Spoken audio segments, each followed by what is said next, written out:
This is Time Signatures with Jim Ervin, a podcast and radio program presented by the Capital Area Blues Society in Lansing, Michigan. Most any contemporary musical style can trace its roots back to the blues. Time Signatures explores the blues and its musical connections with captivating interviews, lively discussions, and news from the world of the blues. You know I'm crying, baby, driving up and down these Michigan roads, yeah. And now, here he is, your host, Jim Ervin. Oh, yes, I am home once again. Like I've said so many times before, you never know where I'm going to show up. I could be in a park somewhere. I could be sitting in Old Town, taking in some music. You never know where I'm going to be. But tonight, I'm coming to you from my home, the Casa de Ervin, out here in Mason, Michigan. Living Blues Magazine said this about my next guest on Time Signatures. There's enough promise here to mark him as an artist to watch. He continues to pave his way in the blues, and he is on his way to creating his own legacy.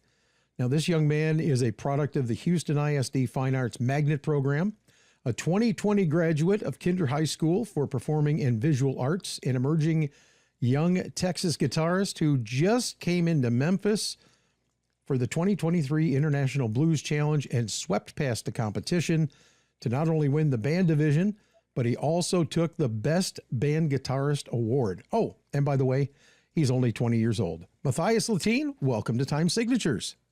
Man, thanks for having me. Actually, I got to correct you on one thing. Uh-oh. One. Just turned 21. Oh, man, I missed your... Well, happy birthday. Turned 21. When was your birthday, man? It was middle of the summer, July 16th. Okay, cool. Yeah. Cool. Well, happy birthday to you. Appreciate it. Nothing wrong with being 21 with the impressive record that you've already amassed here. I have to be honest, it's difficult to know precisely where I need to start with you, Mathias, because you truly have accomplished so much at such an early age. But you find yourself in some rather exclusive company, the likes of which include Joe Bonamassa, Johnny Lang, and another of today's up-and-comers from the UK, Toby Lee. It's pretty significant company, I might add. But before we get into the meteoric rise with your musical career, I would like to have you talk about where it all began. So it all started with me, really from my grandmother, right? My grandmother got me started into the blues. Okay. Well, maybe around when I was in fifth grade. I can't remember that age, maybe like 13 or so. And she hit me to a video. It's funny to say that, like most interviews I hear, they're like, yeah, I got tapes. I'm like, well, I had YouTube. So she put a YouTube video on, and it was B.B. King, Jimmy Vaughn, Robert Cray, and Buddy Guy, and they're all singing Rock Me Baby. Oh, yeah. And man, from that point, I was hooked on blues. And it just kept going from there. Now, when you got your first taste of the blues, I mean, did you know right away that you wanted to become a professional musician?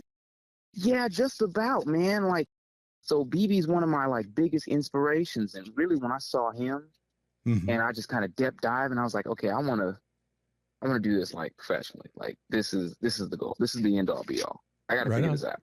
You know. Very cool. Now, when you were growing up, after that with that first taste, did you have a favorite song that you just had to hear over and over again? It was "Rock Me Baby." I mean, like, once I got hooked to that one song, I went and found every version I possibly could. And I mean, I've learned every version that I can think of, including the bootleg video of Joe Bonamassa doing it. There's a video of my friend Kingfish doing it. We do it with Keisha's band. I've heard the myriad of versions, including the one where B.B. King does it at the jail. That was my song. Now, is that something you go back and take a dip in the well and listen to it every now and again just to give you some more inspiration?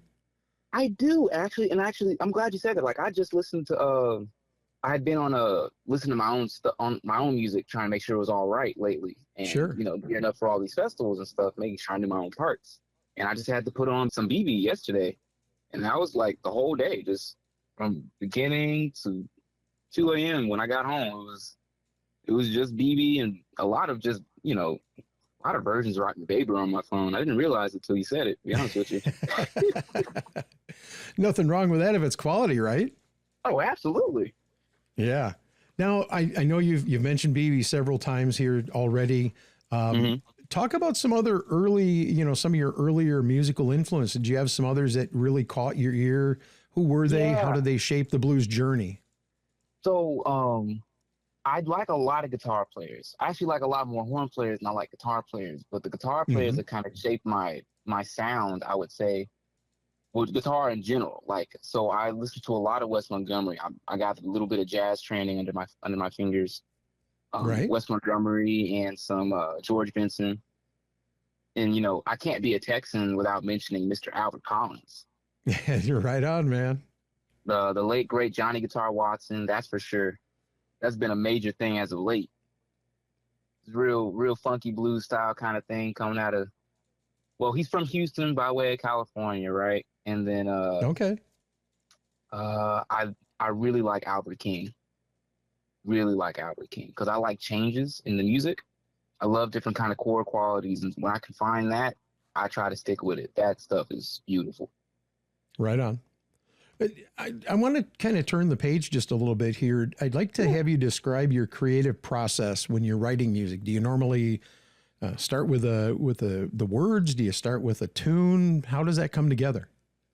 So every song that I kind of go with, it's all different. Like every song has its own little personality, including how it starts off. Some of them I'll have the chorus first and I'll write around that. Sometimes I'll have the song, the music first and I'll write around that. And usually I let the song write itself. Like I let it tell me what the story is. I never try to force the story. I don't try to force the changes. I let it kind of dictate what it wants to do. Mathias, I want to ask you real quick because I interviewed a young guy by the name of Chris Canis up here in Michigan not too long ago. And one of the things Chris talked about is he could get inspiration from tires thumping on the pavement going down the road. Have you ever had anything like that come across when you're going down the road? Maybe something. You said tires on the pavement? Yeah, just the thumping of the tires on the pavement. He says it forms a beat in his head and it just triggers him to start working on a beat. I can't say I've had that, but I know like I'll be driving and I'll have to turn off the music. I'm like, what's that sound? And it's like my head just like swirling about, there you go, song ideas. So I'll have that. It just seems like that people that write music, they find inspiration in some of the most strange and cool areas in their head. You know what I'm saying?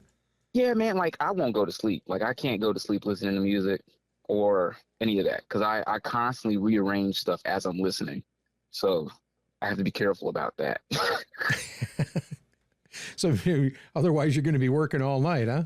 All night long. I think there was one day where I actually did because I had blackout curtains at the time. I did wake up. I didn't wake up. I didn't go to sleep. I was working from 8 p.m. and the next thing I know it was school time. It was like 6 a.m. in the morning. I was like, oh, well, guess we're skipping English. This is Time Signatures. My name is Jim Ervin, and my guest today is 21-year-old Mathias Lattin. Mathias, I am so enamored with your story. You were initially trained as a jazz guitarist before the blues caught your eye. Yeah. And I'm just wondering, how do you incorporate that jazz knowledge and technique in your music? Because I'm telling you, man, you're not just a straight out blues player. There's some twists and some licks in there that definitely give a taste of the jazz in there as well. Yeah, man. I just try to throw it in if I can. Like I don't let it be too forceful, right? Like we have this song called Lose Some Weight. It's a 16-bar blues for the most part. And we got this bridge is in a different key. And so I like key changes a lot. So every time I can throw it in, I'll try to throw in maybe one or two different key changes. But the jazz stuff comes from that. Like a lot of jazz standards have these oddball key changes that are really, really nice to hear. Like there's a song called Oleo. Oleo has one of those. And the bridge is an entirely different key. It's up a third, I'm going to say. Yeah. And it starts going through the motions like that, and then we're back to the main thing, and nobody even realized. So I love those kind of qualities in the music. when they just seamlessly do it, and I try to slip it in there. Yeah. Very cool. Hey, by all accounts, you truly took Memphis by storm this past January, taking the band division as well as the Best Guitarist Award. Talk about that competition for a little bit. What was the experience like? What do you remember most about it? And what did you take away from that event? So this is my 4th time going to the IBCs, just participating. I went once as a youth act with another artist. I went the 2nd time as a youth act with my own band. And then the 3rd time I went with an artist named Chris Crochemore. I was a side guitar player, and we were knocked out in round 1. Wow. Yeah, we barely made it out our room in Memphis. And so I'm serious. Like the first time we were like, what? Right on. But and my drummer Nick has actually been with me those last 2 times. So he was in the youth group. The second one, he was with me with Chris Crochemore. And so I turned around about a month afterwards. I said, Nick, man, I think I want to go for the IBCs. You know, he was like, bro, if you want to do it, I'll do it with you. I'll support you. And we went in there with a brand new bass player by the name of Jesse Gomez. We went in there as a trio. And, you know, trios don't really make it too far in that competition, if you haven't noticed. Right. And so we did our best to be full and, you know, really craft ourselves in a manner in which that we really represented our city. And then that we represented the music that's there. Like, you have to write all original songs. So we had to. Yes. I sat there, wrote some songs that I felt were honest. I didn't try to go in there with stuff I didn't know about. I tried to write honest music because I can't play a song if I don't, you know, agree with what it's saying. I mean, I can, but there's a different kind of emotion when I'm telling you a story that I've been through. Right. You talked about that being your 4th trip. Was there something about this trip that felt different to you when you got down there? It felt like a weight, a real big weight. I had the weight of being one of the youngest members on the street this year. Mm-hmm. Like, you know, I'm literally at this point I'm 2 years older than the youth acts that are on the street. Like during Memphis, like, you know, the max that I heard on the street for Memphis in the youth category was 18. So we're 2 years older, and I'm the youngest person in my own band. So we're up there. I'm like, okay, I'm a 20-year-old dude. You know, they might kick me just because I don't know anything. You know, so I just went in there, tried to, you know, not trying to prove, but just trying to say that, like, I can do this. You know, it was more so like it's a big fear. I'm coming from the 2018 international band that won was Keisha Pratt, and they live right here in the city in Houston. Everybody, we all live here in Houston, and you know, I've been touring with the band for 3 years, so I've picked up a thing or two, but it doesn't mean I'm gonna, you know, figure it out. So I just kind of play the game plan that I could figure out and go in there with the best I could, because that's a lot of weight, man. We got 2 artists, Miss Diana Greenleaf and Keisha. And that must have felt like such a weight being lifted off when you walked away with it. Well, you know what? The weight that got me, one of my mentors, a big mentor of mine, is John Del Toro. He presents the Best Guitarist Award. Mm-hmm. And so when he first said the words, "I watched this young man grow up," I was like, he's not talking about me. There's no way. Because that's the guy that I mean, he let me come into the first jam session I've been to in 2013, when I was 13. Yeah, when I was 13, he was the first jam session I went to. He let me play on the stage, gave me pointers, and, you know, helped me, you know, craft my own tone, you know. Sure. And to win the Best Guitarist Award was way, that begun the whole, like, oh my gosh moment, you know?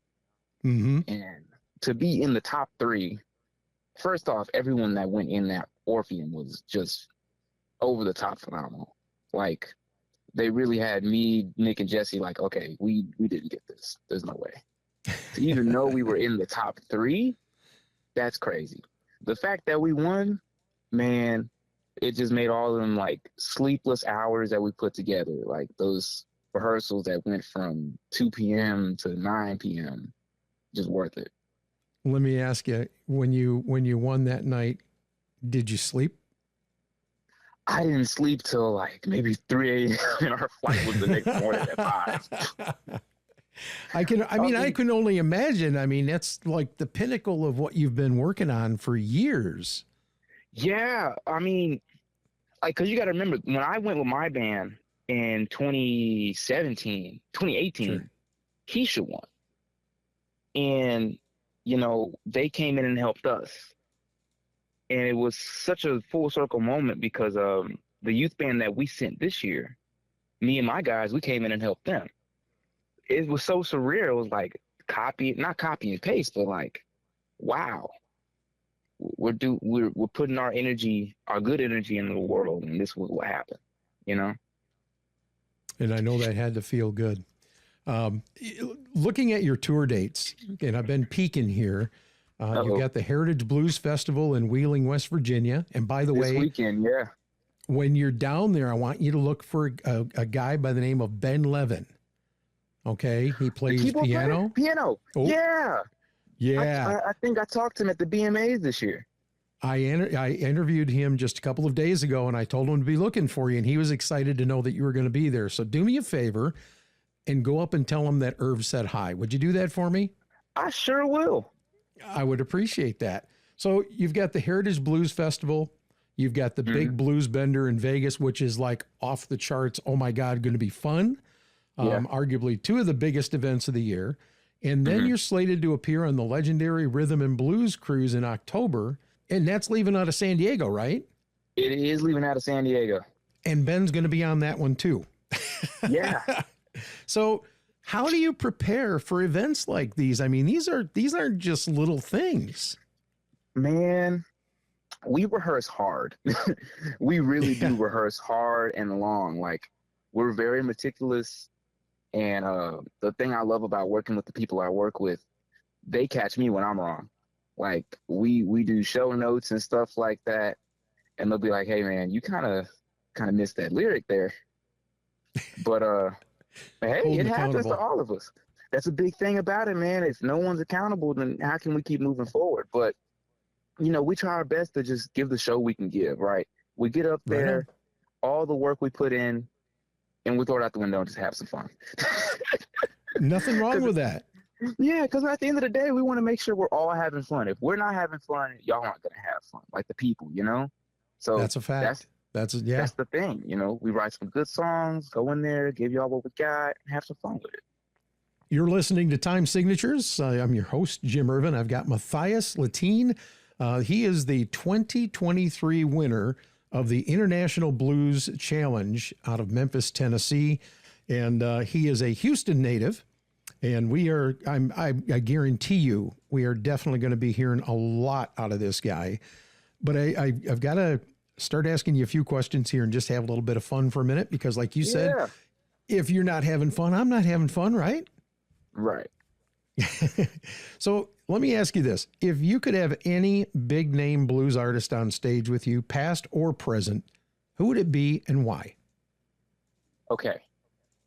Can I get two? Yeah, absolutely. Okay. Albert King. I just love Albert. Like, you know it's Albert when he plays, man. You know it's Albert when he plays. And right on. BB. And the reason I say BB is because I never got to see him live. So everything I saw or learned has always been like some video. But to be on stage with BB King, man, that would just that would be like that would have been like it, man. To have seen the show, that would have been it for me. Oh man, you have no idea. Yeah, well, I really do, because I sent my mom to see BB several years ago. And I've told this story before, and I'm not going to drag it out because people are going to go, yeah, we heard that already. I did not go with her. I said, you know what? I'll go next time. Well, unfortunately, next time didn't happen. Wow. But if there was one that I would love to see, it was absolutely BB.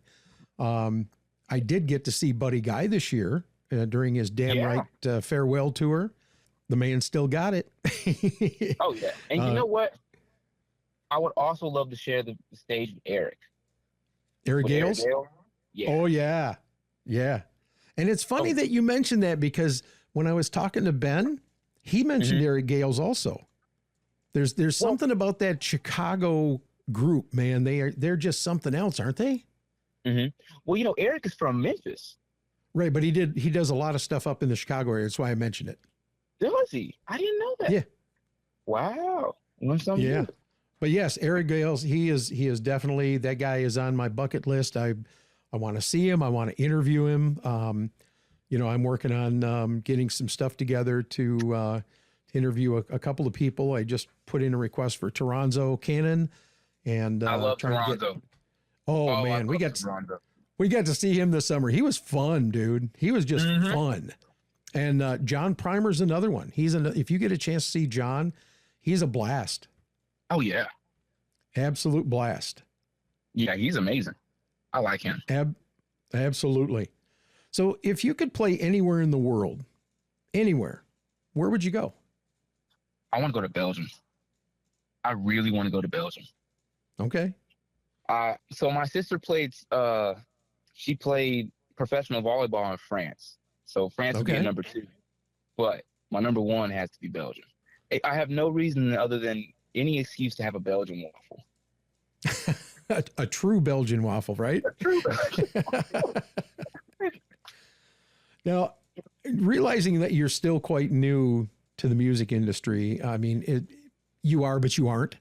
I would assume you're still finding your way, but how do you keep that balance of living in the public eye and in your private life now that you've reached this new level? I don't really talk about my private life too much.